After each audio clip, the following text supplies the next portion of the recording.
Clamshells bilang Yamashita Treasure Markers. Talagang karaniwan para sa karamihan sa amin na mga mangangaso ng kayamanan na tumuklas ng malalaking lumang clamshell sa aming lugar ng paghuhukay. Ngunit ang malaking tanong dito ay, ang mga clamshell ba ay itinuturing na Yamashita Treasure Marker? Bago natin sagutin ang tanong na ito, nais kong ipaalam sa iyo na karaniwan na para sa iyo na maghukay ng mga shell ng kabibe sa mga lugar na malapit sa mga anyong tubig. Kaya't kung ang iyong site ay malapit sa karagatan, natural lang para sa iyo na maghukay ng mga clamshell at iba pang katulad na uri ng mga bagay. Kaya, ang karamihan sa kanila ay hindi itinuturing na mga marker ngunit natural. Ngunit maaari mo pa ring matukoy ang ilang partikular na clamshell kung sila ay ginagamit bilang mga marker sa pamamagitan ng pag-aaral ng kanilang mga kaayusan. Sa ilang mga kaso, ang mga shell ng kabibe ay may nakaukit na mga palatandaan sa mga ito na nagpapahiwatig na sila ay minsang hinawakan ng mga kamay ng tao. Sa kabilang banda, kung ang iyong site ay nasa tuyong lupain o nasa tuktok ng bundok at nagkataon na naghuhukay ka ng malalaking shell ng kabibe, mas mataas ang posibilidad na maituring ito bilang isang marker. Ito ay dahil sa dahilan na ang mga tulya ay hindi karaniwang nakakaharap sa mga naturang lugar. Kaya ano ang kahulugan ng clamshell bilang marker na may kaugnayan sa lokasyon ng treasure deposit?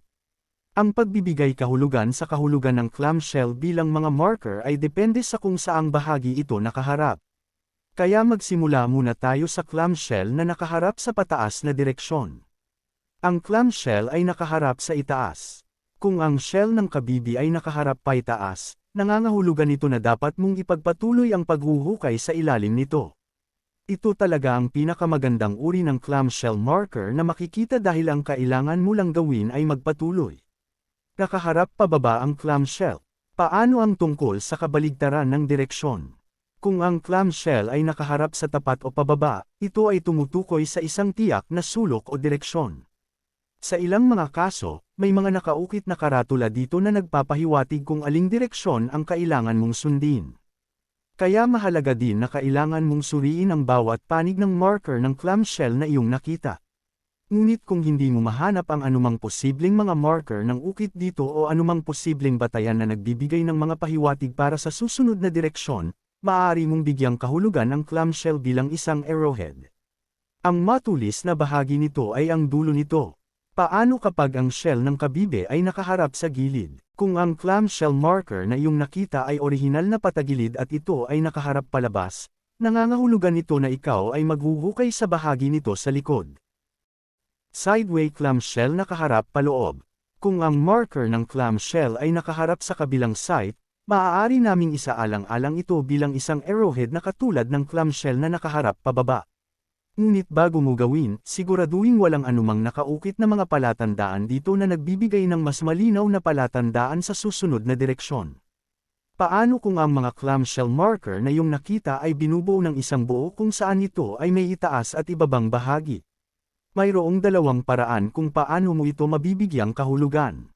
Kung bukas ang clamshell, kapag orihinal mong nakitang nakabukas ang clamshell marker, nangangahulugan ito ng isang tiyak na nakatagong pasukan ng lagusan. Bukas ang tunnel na ito kung saan malaya kang makapasok sa loob kapag nahanap mo ito. At sa karamihan ng mga kaso, ang deposito ng kayamanan ay matatagpuan sa dulo ng tunnel.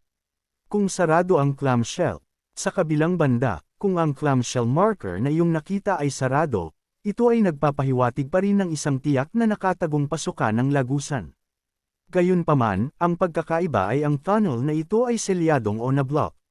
Sa karamihan ng mga kaso, ang pasukan ay tinataka ng malaking bato o napakatigas na konkreto.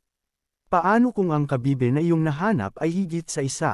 Sa ilang mga kaso, ang mga sundalong Hapones ay gumamit din ng hindi lamang isang kabibe bilang marker kundi higit pa. Ngunit hindi ito nangangahulugan na ito ay magiging mas komplikado upang bigyang kahulugan. Sa totoo lang, mas madaling kumpirmahin kung sila ay mga legit na marker kumpara sa isa lang.